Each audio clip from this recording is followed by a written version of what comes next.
ఖతర్నాక్ వార్తలు పట్టుకొని నేను వచ్చేసిన. మరి ఇంకెందుకు లేటు, ముందుగాల హెడ్లైన్స్. రేవంత్ మాటలకు మోడీ ఫిదా అయ్యిండు. మాకు పెద్దన్న లెక్క సహకరించాలే అని కోరిండు. 12వ తారీఖు సంధి కేసీఆర్ రంగంలోకి దిగుతాడట. ఈ ఎన్నికలనైనా ఉపయోగం ఉంటదా? ప్రజాశాంతి పార్టీలోకి బాబు మోహన్ సారు మెడల కండువా వేసి ఆహ్వానించిండు పాల్ సారు. మేడారం హుండీలా మొన్నొచ్చింది అంబేద్కర్ నోటు. ఇవాళ ఏమొచ్చిందో చూడుర్రి జనాలు. ముఖ్యమంత్రి అంటే రేవంత్ రెడ్డి సార్ లెక్కలనే ఉండాలబ్బా. ఇది నేనంటున్న మాట కాదు, మనతో పాటు పక్క రాష్ట్రాలలో సుతా అనుకుంటున్నారట. సారు సింప్లిసిటీకి, సారు మంచితనానికి పెద్ద పెద్ద లీడర్ల దగ్గర సుతా మంచి మార్కులు పడ్డాయి. అవునా కాదా చెప్పుర్రి.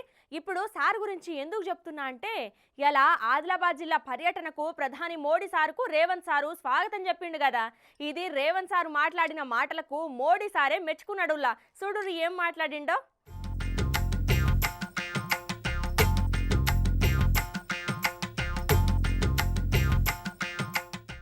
ఇక ఇవాళ ఆదిలాబాద్ జిల్లా పర్యటనకు వచ్చిన ప్రధాని మోదీ సారుకు సీఎం రేవంత్ సారు స్వాగతం చెప్పిండు. మోడీ సారు అభివృద్ధి పనులకు శంకుస్థాపనలు, ప్రారంభోత్సవాలు చేసిండు. ఇక తర్వాత మోడీ సారుకు రేవంత్ సారు శాల్వా కప్పి సన్మానం చేసిండు. చూడురే. May I also invite the Honorable Union Minister, Shri G. Kishan Reddy Garu, to felicitate our Honorable Prime Minister with an Angavati. ఇక ముందుగా మాట్లాడిన మోడీ సారు तेलंगाना की गवर्नर तमिलसाई सौंदरराजन जी, मुख्यमंत्री श्रीमान रेवंत रेड्डी जी, मंत्रिमंडल में मेरे सहयोगी जी किशन रेड्डी जी, स्वयं बापूराव जी, पी शंकर जी, अन्य महानुभाव, देवी और सज्जनों, आज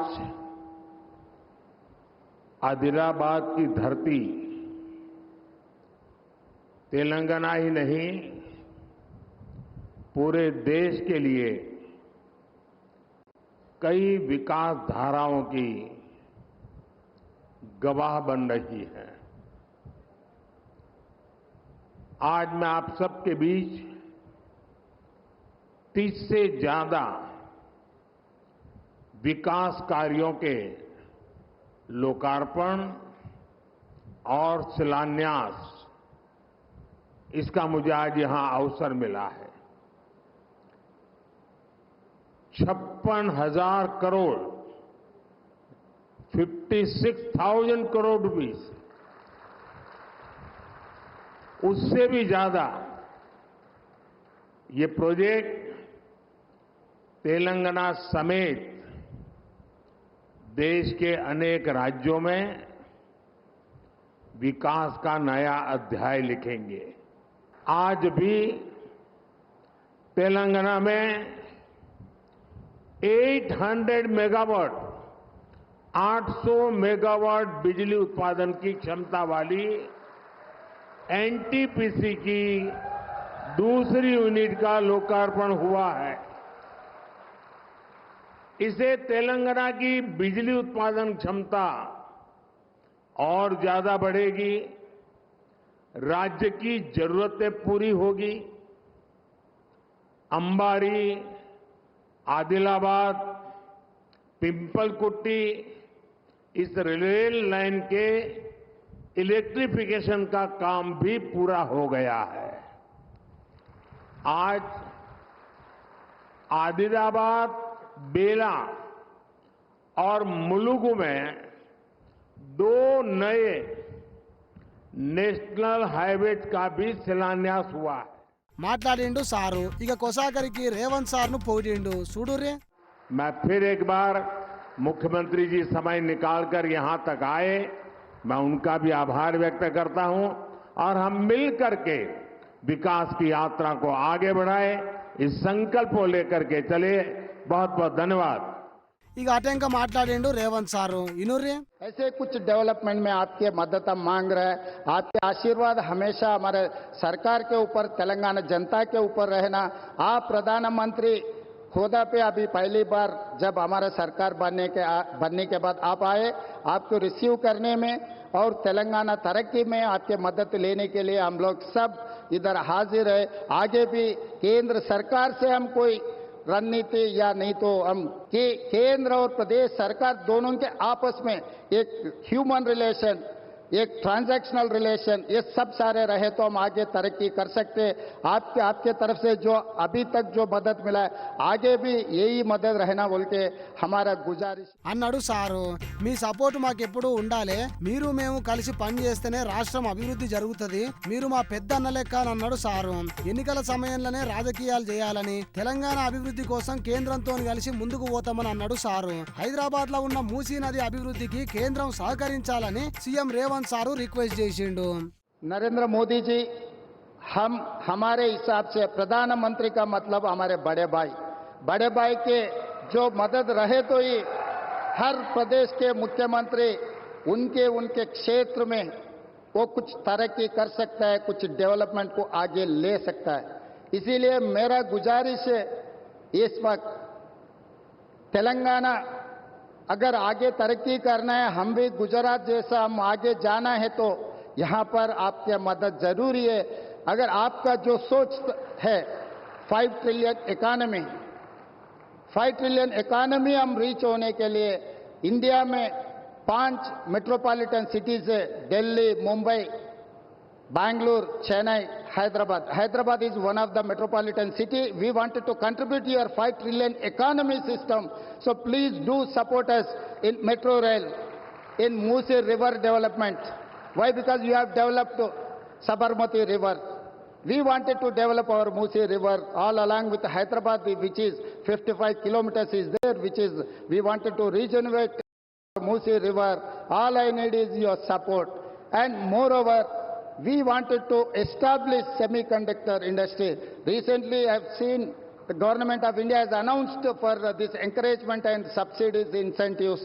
Hyderabad is the place for semiconductor unit. Please support us. We are there to contribute for 5 trillion economy. ఇక రేవంత్ సార్ మాటలిన్న మోడీ సారు ఫిదా అయిపోయిండు పోరి. వేర్వేరు పార్టోళ్ళు ఎదురు పడితే మాట్లాడుకోకుండా ముఖం తిప్పుకొని మరీ పోతారు. అసువంటిది రేవంత్ సార్ మనసు చూడుర్రి, అందరితోనూ కలుపుకొని పోతాడు. అందుకే ఆయన తెలంగాణ రాష్ట్రానికి అందరివాడయ్యిండు అని అంటున్నారు జనాలు.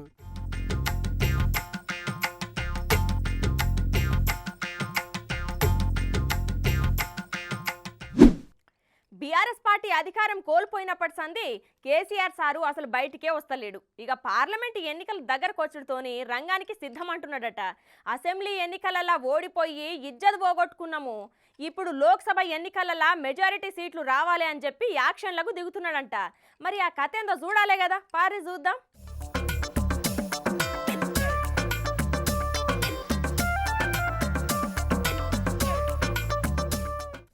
బీఆర్ఎస్ పార్టీ ఓడిపోయినాక కేసీఆర్ సారు ఇప్పటిదాకా అసెంబ్లీ కాదు కదా అడుగు బయట కూడా పెడతలేడు. మొన్న ఒక పాలి నల్గొండల భారీ సభ పెట్టి అందులో కూడా ఫ్లాప్ అయ్యిండు. ఇక ఆయన అభిమానులు ఎప్పుడెప్పుడు మా సారు బయటికొచ్చి అధికార పార్టీ వాళ్ళ మీద అరుస్తాడు అని పెద్ద గుడ్లేసుకొని ఎదురు చూస్తున్నారు. ఇక ఆ అభిమానులకు ఇప్పుడు ఒక గుడ్ న్యూస్. అసెంబ్లీ ఎన్నికలల్లా ఓటమి పాలైన బీఆర్ఎస్ పార్లమెంట్ ఎన్నికలను ప్రతిష్టాత్మకంగా తీసుకుందట.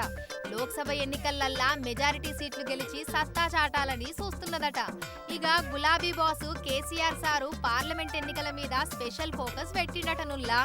అసెంబ్లీ ఎన్నికల ఓటమి తర్వాత కాలు తొంటి ఇరిగి కొన్ని దినాలు పాలిటిక్స్ కు బ్రేక్ ఇచ్చిన కేసీఆర్ సారు పార్లమెంట్ ఎన్నికల తేదీ దగ్గరకొచ్చుడుతోని యాక్టివ్ అయ్యిందట. నిన్న తెలంగాణ భవన్ లా ఉమ్మడి కరీంనగర్ ముఖ్య నేతలను కలిసిండు సారు. ఇక గిదిగిట్లుంటే ఎన్నికలకు ఇంకో 2 నెలలు ఉండుడుతోని బీఆర్ఎస్ ఎన్నికల శంకారావం పూరించనుందుల్లా. లోక్సభ ఎన్నికలల్లా మెజారిటీ సీట్లు గెలవాలనని గులాబీ బాస్ కేసీఆర్ సారు ఎన్నికల ప్రచారం షురూ చేస్తాడట. ఇక దానికి కేసీఆర్ సారు పార్లమెంట్ ఎన్నికల ప్రచార రోడ్డు మ్యాప్ కూడా సిద్ధమయ్యిందట. బీఆర్ఎస్ కు అచ్చొచ్చే కరీంనగర్ లా ఈ నెల 12వ తారీఖు భారీ బహిరంగ సభతోని ఎంపీ ఎన్నికల ప్రచారాన్ని కేసీఆర్ సారు మొదలు పెడుతున్నాడట. ప్రతి పార్లమెంటు నియోజకవర్గంలా 2 రోజులు గులాబీ బాస్ పర్యటించే లెక్క షెడ్యూల్ ఫిక్స్ అయ్యిందట. రాష్ట్రంలో ఉన్న పార్లమెంటు సెగ్మెంట్లల్లా కేసీఆర్ సారు భారీ బహిరంగ సభలతోని రోడ్డు షోలు కూడా నిర్వహించిరట. అసలు దేవాయే కొసరేమున్నదే ఎంకటి అన్నట్లు అసెంబ్లీ ఎన్నికలల్లనే అడ్డగోలు గోడిపాయే. ఇప్పుడు లోక్సభ ఎన్నికలల్లా గెలుస్తారా మాటలు గాని. ఓ కేసీఆర్ సారు, మీరెన్ని సభలు పెట్టినా జనాలు మైండ్లల్లా ఫిక్స్ అయిపోయిర్రు దేని కోటెయ్యాలే ఏంది కథ అని.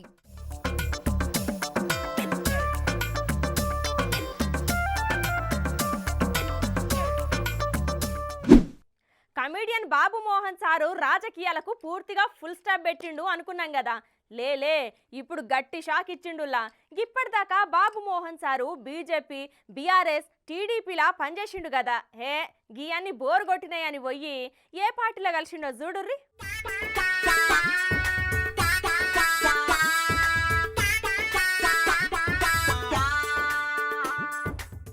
ఇక ఈ ముచ్చట చూడుర్రులా. మరి చూసినాక నోరెలా పెట్టుకొని షాక్ కావద్దు చెప్తున్నా.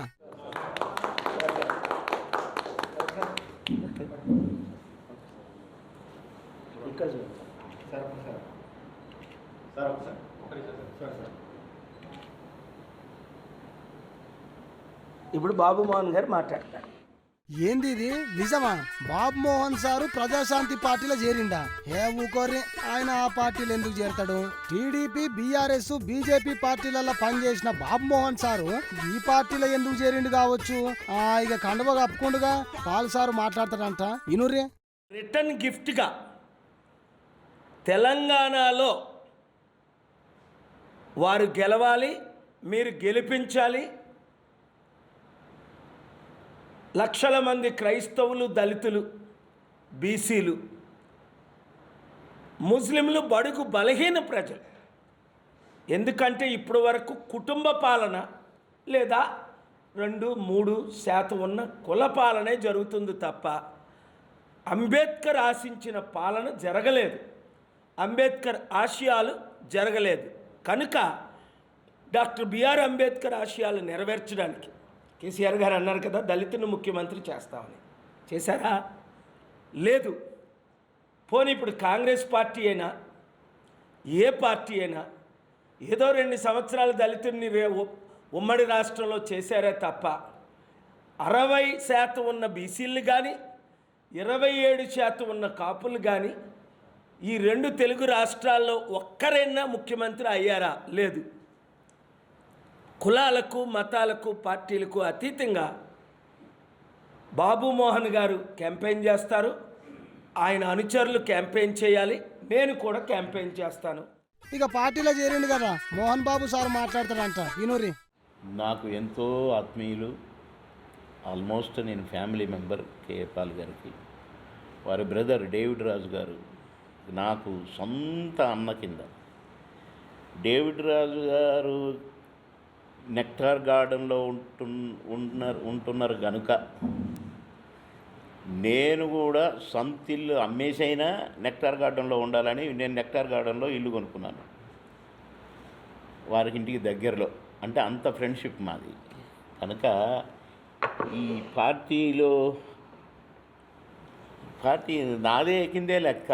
ఎందుకంటే నేను వారి బ్రదర్తో సమానము, నేను ఫ్యామిలీ మెంబరు. నన్ను మొన్న పిలిచి కాకినాడ నుంచి పోటీ చేయమన్నారు, లేదా వైజాగ్ నుంచి పోటీ చేయమన్నారు. నేను చెప్పాను, సార్ ఈ రాజకీయాలు వద్దు, ఈ కంపు రాజకీయాలు అసలే వద్దు అని నేను బీజేపీ పార్టీకి రిజైన్ చేశాను. ఇక నేను పోటీ చేయొద్దనే డిసైడ్ అయినాను సార్. అసలు రాజకీయాలే వద్దు, మంచిగా సినిమాలు అప్పుడప్పుడు అడపదడప మంచి క్యారెక్టర్లు వేసుకుంటూ పోదాం, ఇప్పుడు ఒక 7 పిక్చర్స్ చేస్తున్నాను అని చెప్పాను. మరి వద్దు అనుకున్నోనివి కాంగా కూసోక ఈ పార్టీలో జాయిన్ అయినవి ఎందుకు సారు? ఓ మీ ఫ్యామిలీ అన్నారు కదా, అయినా నాకెందుకు కానీ చెప్పురి sir. 6 lines road, ring road హైదరాబాద్కే ఉంటుందా? నా కాన్స్టిట్యున్సీకి ఉండాలని 10 మండలాలు కవర్ అయ్యేటట్టుగా నేను 6 లైన్స్ రోడ్డు కూడా వేయించిన.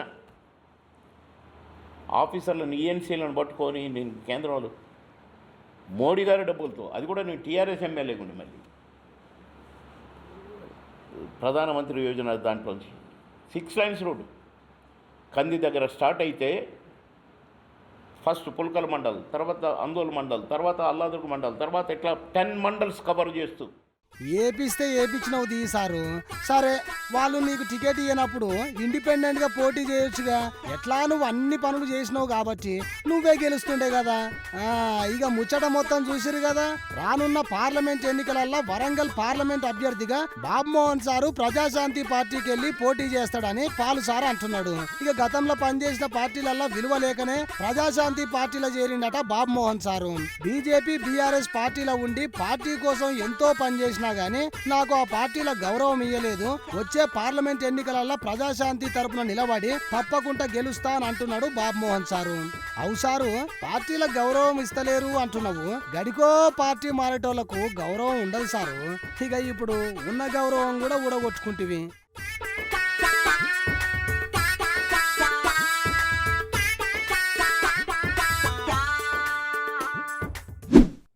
మేడారం జాతరకు జనాలు మస్తుగా వచ్చిర్రు కదా నుల్లా.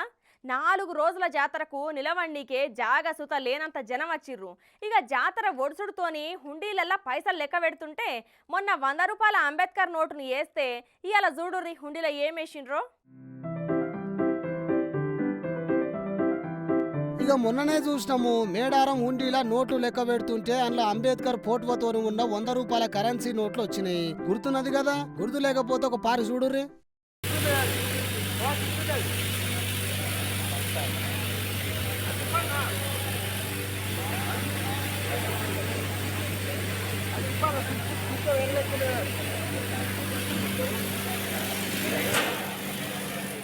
చూసిరా, ఇక ఇది మరవక ముందే ఆ హుండీలోకి వెళ్ళి ఇంకోటి వెళ్ళింది చూడుర్రి.